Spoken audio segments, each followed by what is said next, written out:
Good morning student of 6th class. हमने पिछले video में डिस्कस किया natural vegetation and wild life and that chapter is completed now. In this video we are going to discuss about the your last chapter of 30 chapter, that is making a living, rural livelihood and urban livelihood. This is your last chapter. This is your last chapter of social and political life, and overall 30 chapter in your book. This is the last chapter. I think all the chapters are explained and okay बेटा, making a living आप chapter page number 188 open कर लीजिएगा। Making a living मतलब जीवन चलाना, जीविका चलाना। हम लोग की एक नीड होती है कैसे हम अपना जीवन चलाएंगे। और rural livelihoods and urban livelihoods, हमारा देश, our country is divided into rural community, rural area and urban area. तो what are the livelihoods in rural area and what are the livelihood in urban areas. तो ये दोनों चीज़ें separate हैं।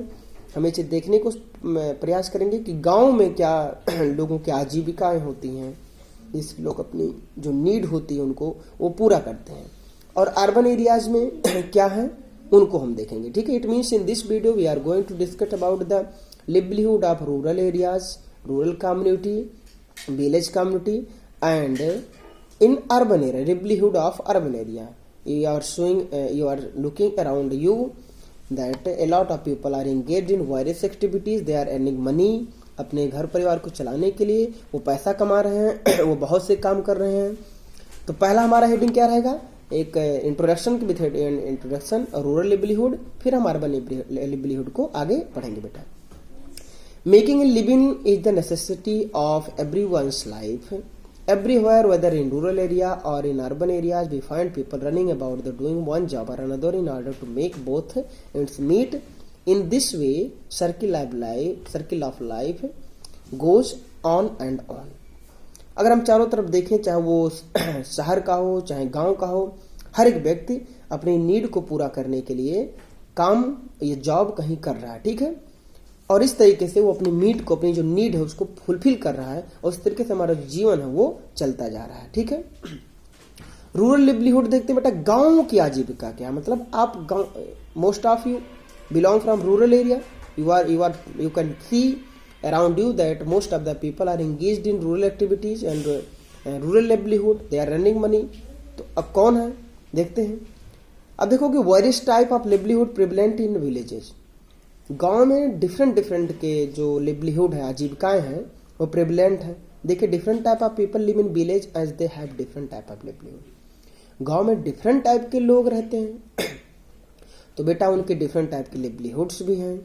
Agriculture is the chief occupation of the villagers. ठीक है, गांव में रहने वालों का एग्रीकल्चर जो है, जैसे चीफ ऑक्यूपेशन, इनका जो मुख्य व्यवसाय है, उन लोगों का क्या है बेटा, वो है कृषि कार्य करना, खेती बाड़ी करना। Agriculture is the chief occupation of the villagers. They are mostly farmer, वो ज्यादा किसान हैं। They are however other people who follow different occupation, लेकिन वो किसान है, उसके अलावा और भी कुछ लोग हैं हालांकि जो अदर ऑक्यूपेशन फॉलो करते हैं। जैसे आप वहाँ शॉपकीपर दिखोगे, ब्लैक स्मिथ दिखोगे, लोहार दिखोगे, इट मीन्स कारपेंटर मतलब बढ़ई देखोगे, वीवर्स देखोगे, पॉटर देखोगे, बार्बर देखोगे। All of them form a village community। village community मतलब every community who belong from one region, it means गांव में जो रहने वाले लोग हैं, जो डिफरेंट ऑक्यूपेशन को कर रहे हैं, वो लोग एक कलेक्टिवली क्या कहलाते हैं बेटा, कम्युनिटी। ठीक है, और रूरल कम्युनिटी कहलाते हैं। ठीक है, रूरल कम्युनिटी। ठीक है, अब देखते हैं फर्स्ट जो है आपका वो डिफरेंट टाइप ऑफ फार्मर्स हैं। देख लेते हैं कि डिफरेंट टाइप ऑफ फार्मर्स हमारे यहाँ कौन है। ओके बेटा, majority of the people who reside in the village are farmer. जो ज्यादा से ज्यादा लोग हैं गांव में, उसमें ज्यादातर लोग किसान होते हैं। आप किसानों से भली भांति, you are introduce very well with farmers, you are looking in village are, but all farmers are not of the same level and position। many economists have attempted their classification। लेकिन गांव में आप देखोगे कि सभी किसान एक ही सेम लेवल या पोजीशन के नहीं हैं। कई इकोनॉमिस्ट हैं जो बेटा इकोनॉमिस्ट हैं, वो अटेम्प्ट किए हैं कि इनका क्लासिफिकेशन कैसे किया जाए। अब there are farmer with large farm, जो बहुत जिनके कुछ ऐसे भी हैं जिनके पास बहुत ज़्यादा खेती बाड़ी है। फार्मर विथ मिडिल साइज, कुछ लोगों के पास मध्यम है। Small size farm owner and landless farmer, कुछ लैंडलेस, किसी के पास बहुत ज़्यादा जमीन है गांव में, आप देख रहे होंगे, कुछ के पास मिडिल रेंज की है, किसी के पास स्मॉल है, और some are people are who have no land, it means they are landless farmer.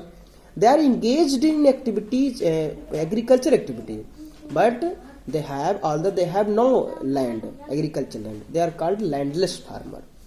ठीक है, और some of them they have a large amount of land, they are called large scale. Farmer who own land between 2 and 5 acre are called middle scale. Okay बेटा, जो 2 and 5 एकड़ के बीच में जिनका land area होता है, फील्ड होती है एग्रीकल्चर, तो उनको कहता है मिडिल स्केल फार्मर कहते हैं। और जो those who own land more than 5 hectare are called large scale farmer, और जो 5 हेक्टेयर से ज्यादा जिनके पास, उनको लार्ज स्केल फार्मर कहेंगे। While such farmer who had own land less than 2 hectare are called small. इसका मतलब 2 से, अगर 2 हेक्टेयर से कम जिसका है बेटा वो स्मॉल स्केल फार्मर, 2 हेक्टेयर से 5 हेक्टेयर तक ले middle scale farmer, and more than 5 hectares are called large scale farmer. ठीक है बेटा। And landless farmer are often but some small farmer who have no land of their own. In village area some farmers are who have their no land their on, as such they are sometime called landless farmer. ठीक है, भूमिहीन किसान, जिनके पास कोई भी भूमि नहीं है, खेती करने के लिए जमीन नहीं है, उनको लैंडलेस फार्मर कहते हैं। इन this way you will find that about 4 categories of farmers: large scale, small sized farmer,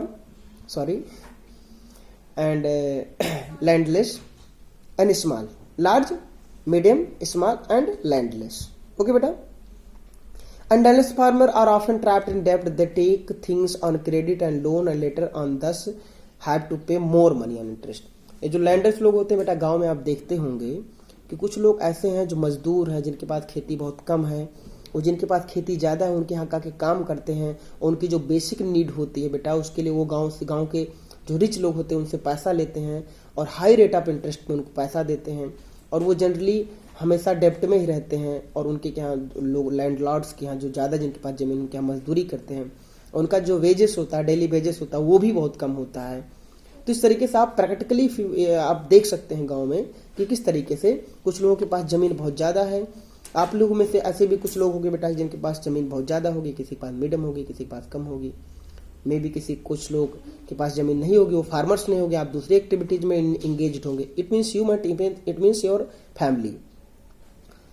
okay, large farmers are usually do not work as cultivator, और जो लार्ज फार्मर्स हैं वो सामान्यतः कल्टिवेटर की तरह, एक खेतिहर मजदूर की तरह, खेतिहर की तरह काम नहीं करते हैं। They give land to another farmer और कॉन्ट्रैक्ट और share of produce with them.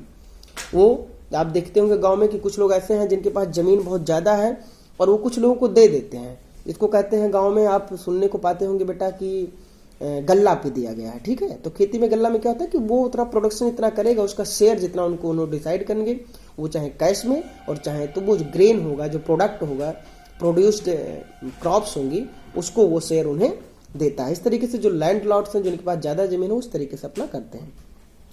They at time engage landless farmer और pay them either kind of in cash, हो सकता है किसी प्रकार से वो कैश दें।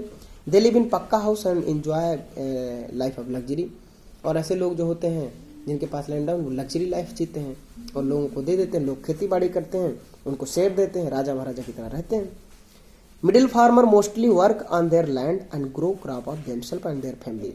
लेकिन मिडिल क्लास वाले जिनके पास कम खेती, मिडिल क्लास की खेती है, वो लोग खुद ही अपना खेती करते हैं और अपने लोगों के लिए प्रोडक्शन करते हैं। जितना उनकी घर की नीड होती है, उनके फैमिली की नीड होती है, उतना प्रोडक्शन करते हैं और वो उसको खाते हैं। ठीक है, और this type of farming is called subsistence farming, जीविकोपार्जन कृषि इसको कहते हैं। जीविकोपार्जन कृषि का मतलब होता है subsistence farming. In this farming farmer produce only the amount of crops for their need for subsistence. Where the main production in consumed by the farmer household, जो उसका जो मेन प्रोडक्ट होता है वो कंज्यूम किया जाता है farmer से। Such farmer usually use primitive tool but sometime they hire tractor and harvester too. वो ज़्यादातर जो प्राइमटिव टूल्स होते हैं जैसे फावड़ा, कुदाल और खुरपी, हसिया, आप you can know the different name of this tools, ancient tool, primitive tools, इनका प्रयोग करते हैं। कोई मॉडर्न टेक्नोलॉजी नहीं होती है, इससे वो प्रोडक्शन करते हैं, उनकी जो बेसिक नीड होती है उसको फुलफिल करते हैं। They grow food crops like wheat, barley, rice and maize, अरहर, ठीक है। इन सब चीज़ों को आप जान सकते हैं, गांव में आप ये देख सकते हैं practically. Small farmer who on land less than 2 acre can not make both ends meet. और जो लगभग 2 एकड़ से कम जिनके पास खेती, स्मॉल फार्मर्स हैं, लघु किसान है, जो वो अपने जो उनकी नीड होती है उसको भी फुलफिल नहीं कर पाते हैं। Those with no land lead a what's life, और जिनके पास जमीन ही नहीं बेटा वो तो बहुत ही कष्ट में जीवन व्यतीत करते हैं। They have no work for the large scale farmer without sometimes some of them help the middle farmer as well. वो जब कभी उनके पास लैंड लॉर्ड्स के बाद जिनके पास ज़्यादा जमीन, उनके पास खेती काम करने के लिए नहीं होता है, तो लगभग जो sometimes some of them help the middle farmer as well, middle farmer की वो हेल्प करते हैं। देयर प्लाइट इज मेजरेबल, उनकी जो दुर्दशा होती है बहुत दयनीय होती है। A few of them leave their village and temporarily shift to nearby town and cities to earn themselves and their family home they have left in their native village। और कुछ उसमें से ऐसे भी होते हैं जो लैंडलेस होते हैं बेटा, वो अपने जो नेटिव उनका विलेज होता है they left their village and shifted in the nearest town areas and slum areas, और वहाँ पर वो जाकर के मजदूरी करते हैं, कंस्ट्रक्शन में काम करते हैं, कहीं कहीं पर काम करते हैं। इस तरीके से हम देखते हैं, ठीक है बेटा। तो हम इस चैप्टर में डिस्कस करने वाले यही सब चीज़ों के हैं कि कौन कौन बेटा हमारे रूरल एरिया में हमारे जीवन। अब आप एजम्पशन करिए बेटा कि रूरल एरिया में क्या आप, अगर कोई जो लोग हैं आपके गांव के लोगों को ऑब्जर्व करिए, कि लिस्ट बनाइए कि ये फला व्यक्ति क्या काम कर रहा है, उसके जीवन यापन कैसे चल रहा है, फला व्यक्ति जीवन यापन कैसे करता है। In this way you will make a table, और बाय दैट टेबल या that table you will able to understand the mechanism of livelihood in rural area, ठीक है। और आगे हम देखें बेटा शॉपकीपर्स भी आपको मिलेंगे, ब्लैक स्मिथ मतलब लोहार मिलेंगे, कारपेंटर मिलेंगे, कुछ और भी लोग हैं जो लिस्ट हैं, चाहे बार्बर हो गए, चाहे कॉबलर हो गए, पोस्टमैन हो गए, और कुछ हमारी जो मेडिकल सर्विसेज खुली होती हैं, तो सब लोग कम्युनिटी होते हैं। आगे हम शॉपकीपर्स और जो हमारी जो अपार्ट फ्रॉम एग्रीकल्चर और भी लिवलीहुड के जो मीन्स हैं उनके बारे में हम स्टडी करेंगे। ओके बेटा, thank you. If you have any confusion, note your questions from all the videos and lectures and उसको रिटर्न करे रहिए, आप एकदम रेडी रहिए कि डाउट क्लियरेंस क्लास में सैटरडे में आप तुरंत उसको पुट कर दीजिए, उसको मैं फिर टाइम निकाल करके उसको आपके कन्फ्यूजन्स को और डाउट्स को मैं रिमूव कर दिया करूँ। इसलिए आप during the video if you are looking and understanding, make your confusion where you feel doubt and if I left anything here. Okay बेटा, थैंक यू।